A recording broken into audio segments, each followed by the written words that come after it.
로마에서 파견된 총독 벨릭스는 유대인들과의 관계가 그렇게 좋지가 않았습니다. 유대인과 헬라인들 사이에, 특히 시리아 쪽에 있었던 헬라인들과 다툼이 생겼을 때 그들 사이에서 공정하게 판단하기보다는 돈이 많았던 유대인들을 그들에게 무엇인가를 바라면서 중재를 하다가 결국에는 자신의 뜻대로 되지 않자 헬라인들의 편에 서서 유대인들을 대량 학살까지 함으로써 유대인들의 미움을 받게 되고, 그들이 로마까지 가서 항소를 하면서 결국은 이 벨릭스가 갈리게 되는 사건이 벌어졌습니다. 그리고 나서 새로 부임된 총독이, 로마로부터 파견된 총독이 바로 베스도라는 인물입니다. 그렇기 때문에 이 베스도는 부임한 지가 얼마 되지 않는 이 사건을 막기에는 사실은 자신의 정치적 생명을 건 시험대에 올랐다고 할 수가 있습니다. 요세푸스의 기록에서도 이 벨릭스가 얼마나 돈을 좋아했는지에 대해서 나오게 됩니다. 그리고 이 베스도도 크게 틀리지 않았습니다. 왜냐하면 유대인들은 돈이 많았던 사람들로 묘사를 하고 있기 때문입니다. 요세푸스의 기록물 곳곳에서 그렇게 돈이 많았던 유대인들은 어느 곳에 가든지 이방 땅에서도 그들을 나름대로의 공동체를 형성해서 많은 부를 축적했던 사람들로 나오게 됩니다. 25장 1절에 베스도가 부임한 지 3일 후에 가이사랴에서 예루살렘으로 올라가니라고 하는 것은 부임한 지가 얼마 되지 않았기 때문에 예루살렘에 가서 그 상황을 판단해 보고, 그리고 또 유력한 사람들을 만나서 인사 차원이기도 했을 것으로 보입니다. 그런데 그들이 다시 한번 그 전임자에서 발생했던 이 일을 다시 한번 각인시켜 줍니다. 그래서 베스도는 8일 혹은 11일이 지난 후에 가이사랴로 내려가서 이튿날 재판자리에 앉고 바울을 데려오라고 명령합니다. 왜냐하면 가장 중요한 이유는 9절에 나와 있는 것처럼 베스도가 유대인의 마음을 얻고자 했기 때문이라고 지적을 합니다. 그 전에 이미 베스도는 벨릭스나 다른 사람에 의해서 기초적인 정보를 제공받았을 겁니다. 왜냐하면 8절에 보면 도무지 죄를 범하지 아니하였노라 라고 하는 그 중요한 진술을 인정했기 때문입니다. 그럼에도 불구하고 상황은 그렇게 바울에게 유리하게 돌아가지 않는 듯합니다. 왜냐하면 재판장이라고 하는 사람이 부임한 지가 얼마 안 됐기 때문에 그 상황적으로 봤을 때는 보통은 그 지방에서 발생하는 재판의 일은 그 지역을 아주 잘 알고 있는 선임자한테 많은 의사결정을 맡기는 것이 관례였기 때문입니다. 그렇기 때문에 사실은 이 베스도가 모든 것을 결정하고 끝냈어야 되는데, 결국에는 22절까지 이 베스도가 판단을 한 뒤에, 그 뒤에 결국 헤롯 아그리파 2세에게 다시 재판권이 넘어가는 것을 보게 됩니다. 그 이유는 베스도가 부임한 지 얼마 안 됐기 때문에 현지 상황을 잘 모른다는 첫 번째 이유가 있고, 그것은 지금까지 유대 땅을 다스리는 지역뿐만이 아니라 다른 지역에서도 관례적으로 행하였던 일이었다고 역사 기록물에는 남아있기 때문입니다. 자연스럽게 이 열쇠는 23절에 나오는 아그리빠라는 것은 헤롯 아그리빠 2세로서 헤롯 아그리빠 1세의 아들이 됩니다.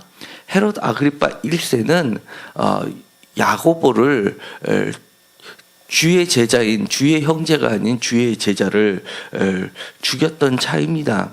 그리고 베드로도 옥에 가두었던 자입니다. 그러나 스스로를 높임으로 해서 하나님께서 충으로 그를 먹이게 함으로써 죽게 했던 사람이었고, 그렇기 때문에 이 헤롯 아그리파 2세는 매우 어린 나이에 왕이 됐던 인물입니다.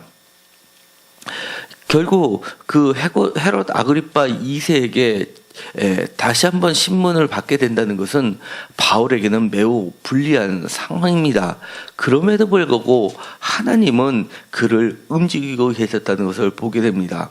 11절에 이렇게 이야기합니다. 바울이 베스도에게 이렇게 이야기합니다. 만일 내가 불의를 행하며 무슨 죽을 죄를 지었으면 죽기를 사용하지 아니할 것이나, 만일 이 사람들이 나를 고발하는 것이 다 사실이 아니면 아무도 나를 그들에게 내어줄 수 없나이다. 내가 가이사에게 상소하노라 라고 이야기를 합니다.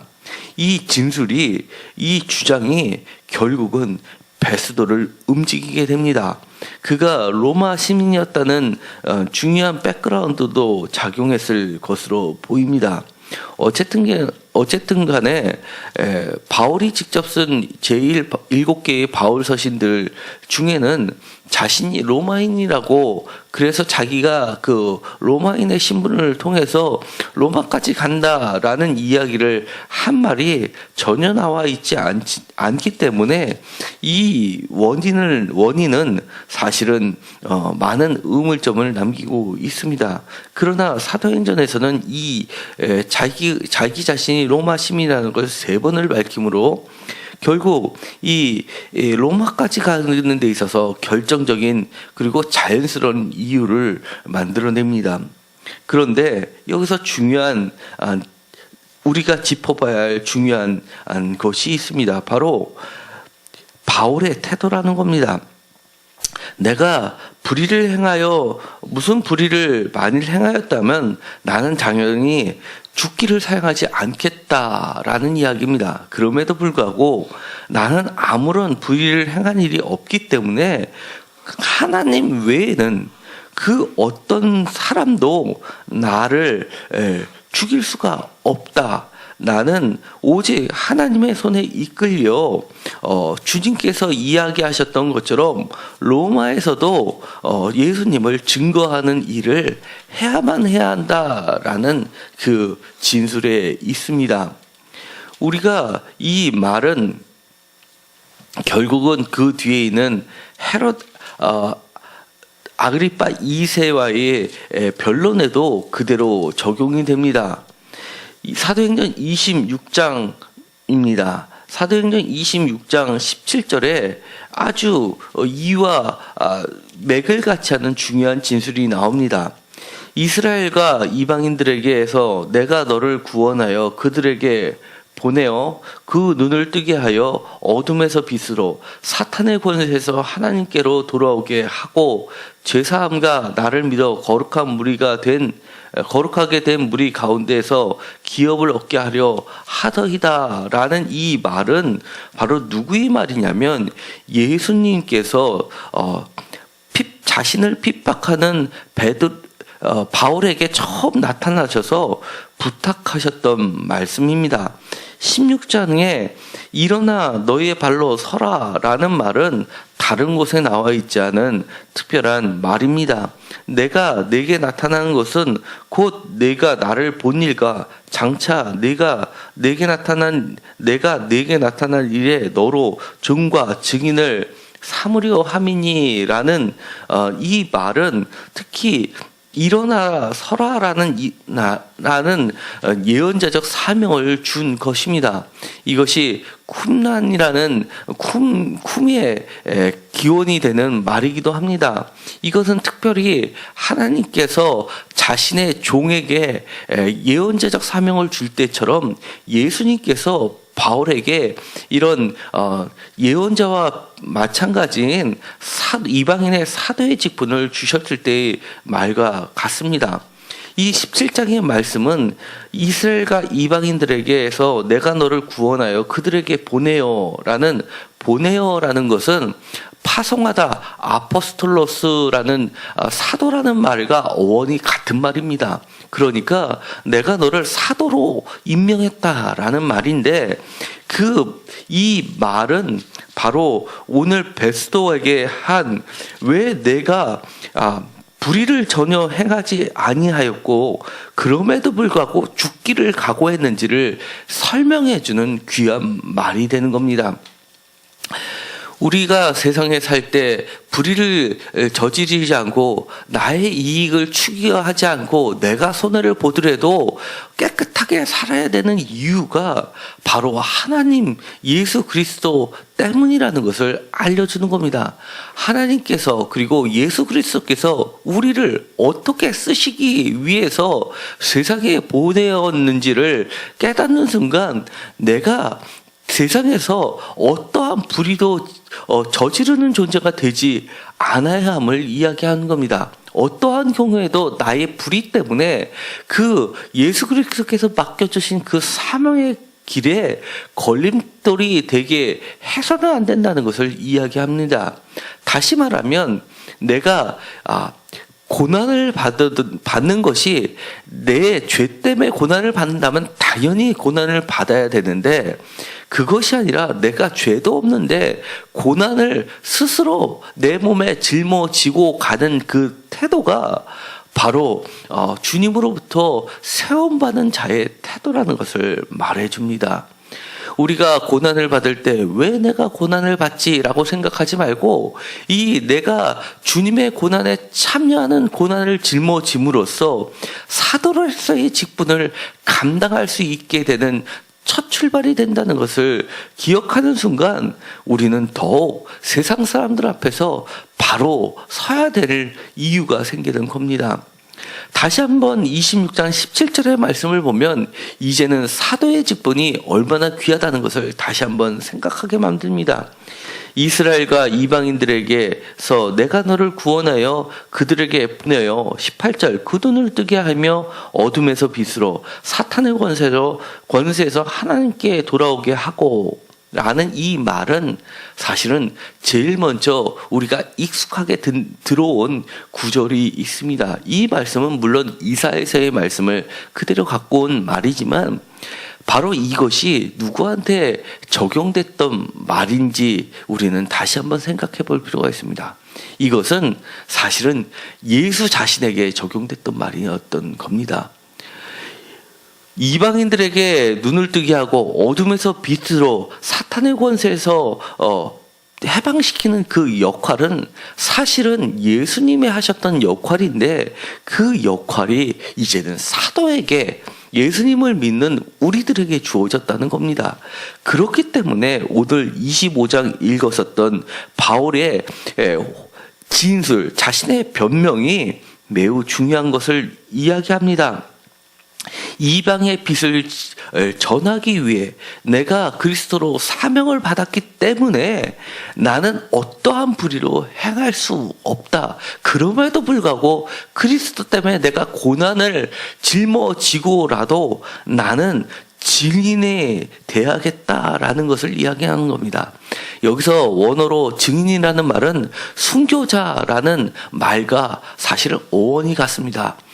순교자 마터라는 뜻은 증거자 마르티레스라는 말하고 어원이 동일합니다.